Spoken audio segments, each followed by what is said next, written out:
That's what we're about to do. Alright, but I do want to show you one thing. Because this is one thing that on your test that some people are with the absolute value, the easier absolute value, but an absolute value nonetheless. Like, you can split this up.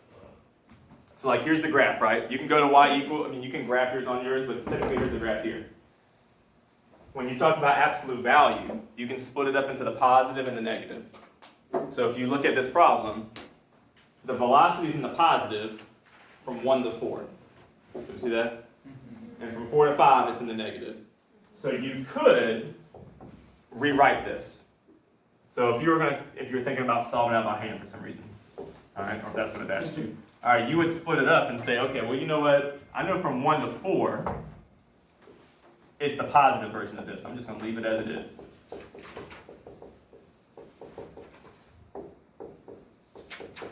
But then I know from 4 to 5, it's the negative. So I need to take the opposite of that.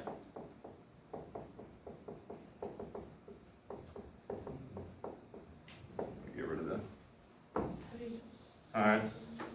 So like this would be your setup. All right.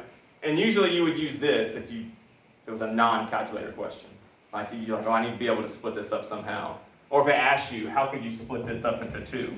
Well, it would be from 1 to 4, because when I graph it, I see it's in the positive. And from 4 to 5, it's in the negative. But I need total distance to be positive. So if this answer is going to be negative, I'm going to take the opposite of that. And so that's where this comes into play. And so then I could integrate this one, and calculate it out and find what I need to find. All right?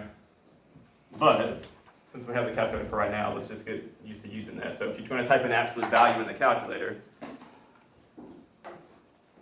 all right, so you're going to do the same thing. So what we're going to press here?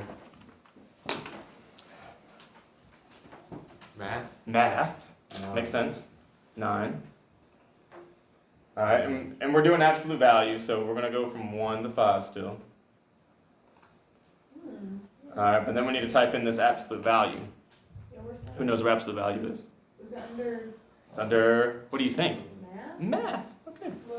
And if you see where it says NUM, so number, go over to that. What first thing you see? Abs. We've all got them. Might not be able to see them, but we've all got them. You press 1. All right, and you see the bars pop up on yours. Oh,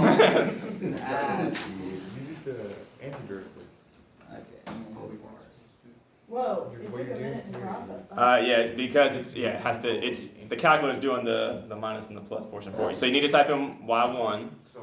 So I'm gonna press bars. And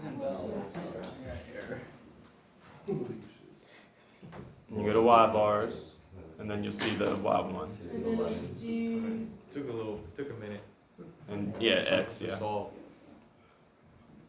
For my calculator, like stopped. I know, it's Well, sometimes you'll see in the top corner, you'll see like a little, I don't know, the little pixels like, yeah, rotating. Where did you have the Y1 We go bars. Yeah. And then go over to y bars. No, like the initial Y, I guess. Oh, you go to y equals. Yeah, okay, Y equals. Y equals and type in the function. All right. And in this case, 11.833. So just know that you can use the calculator to kind of help you out. I mean, obviously, you're still going to have to be able to integrate without a calculator. But there are some problems, especially as the numbers aren't going to come out as cleanly, or where if I integrate it, it's going to be some nasty problem that you are just going to use the calculator. So just make sure you feel comfortable using it. That's really my main thing right now. All right. Does anybody know, like, sometimes you type something wrong? Or like if I want to write this same thing again, do y'all know what to do? Just go up and select Answer. enter. You press second, enter.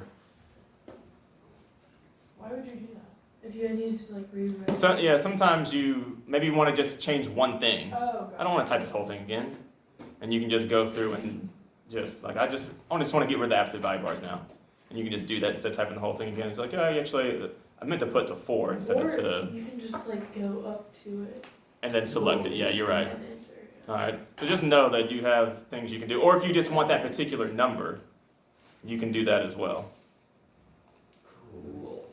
If you want to put that exact number into this spot, because sometimes you'll do some calculations where you have to, you want to use that previous number into that one particular spot. Instead of having you type it again, just make sure you scroll up and then press enter where you want it to be. All right, anyway. Yeah, see, there's your graph right there.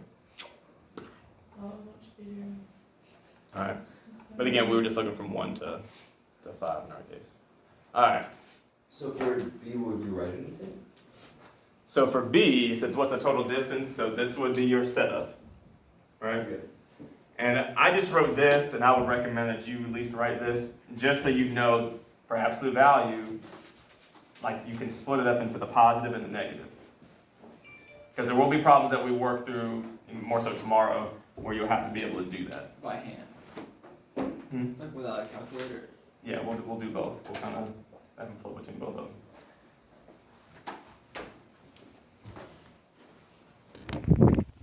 Or like you might have a multiple choice question that asks